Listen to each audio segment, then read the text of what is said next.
Welcome back, folks, for another live trade case study on the NASDAQ. You can see I've taken a short from this level here, and I'm looking for these equal lows. Okay, this buy order to cover my open shorts is right at just under midnight open price. So that's the midnight opening price. This is all the original consolidation. This is all the accumulation, smart money reversal, and then obviously all the distribution. Okay, so we have a new hour about to start, and so I'd expect some kind of move lower to clear out all the liquidity that's residing beneath these lows, right? All the sell stops.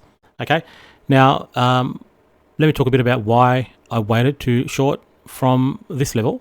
And if I go into a daily chart, okay, you will see that on the left hand side there we have a fair value gap, right? So let me just mark that for you so you can see it. Okay, so we have this fair value gap.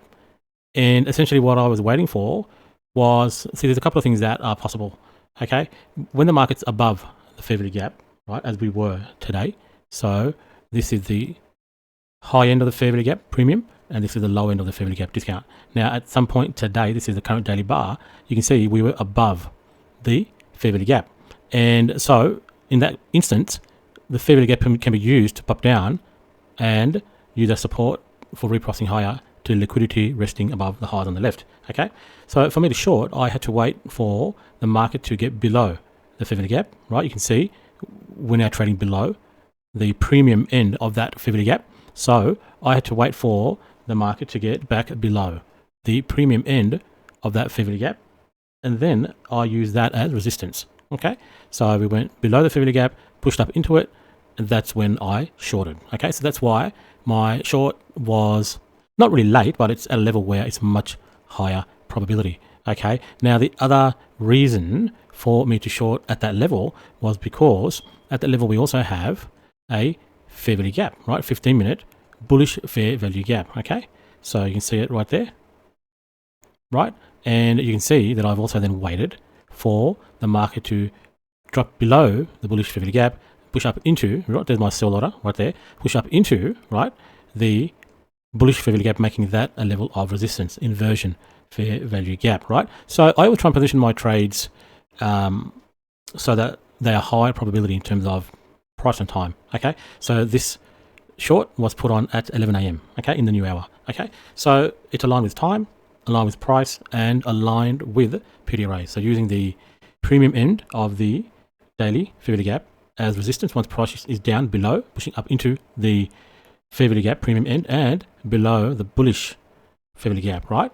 So I'm trying to remove as many bullish signatures out of my way and put on my side bearish signatures and resistance levels so that I can get a push down in price into the level I'm expecting. Okay, so essentially we've had the original consolidation, okay, which is down there, as you can see, right? So we've got consolidation, and on lower time frame you can see all this accumulation, smart money reversal, okay, and then all of this is distribution. Okay, now if we talk about the bearish signature that we can see here, right, you can see we have a nice displacement after taking liquidity. Down candles become the breaker. This is the bearish order block. Okay, so we're pushing down through that level. Okay, these bullish signatures are being used by ICT retail traders to go long. Okay, so the algorithm is enticing long traders in the market. Okay, this is pushing up into the bearish order block, and we have nice displacement down. Okay, pushing back up into the new set of bearish order blocks.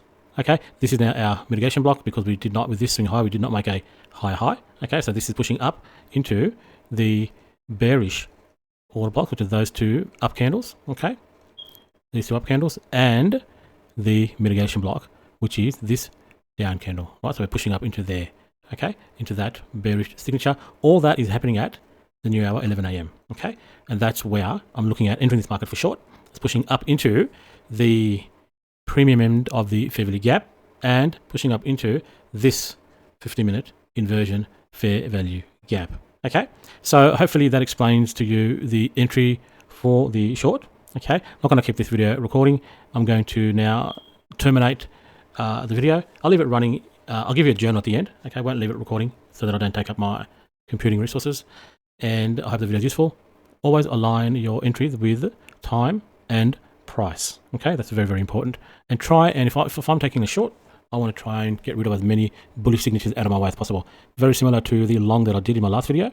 Actually, I didn't show the video, that was for VIP only, but you can look at the post where I've journaled the actual NASDAQ long. Today I have done a short. Okay, so I will stop the recording here, but I will include a snapshot of the outcome of this trade at the end of the video. But for the lesson, okay, this is a market maker sell model.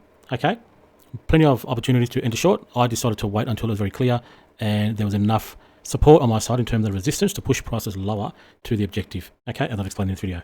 I will now talk with you in a future video.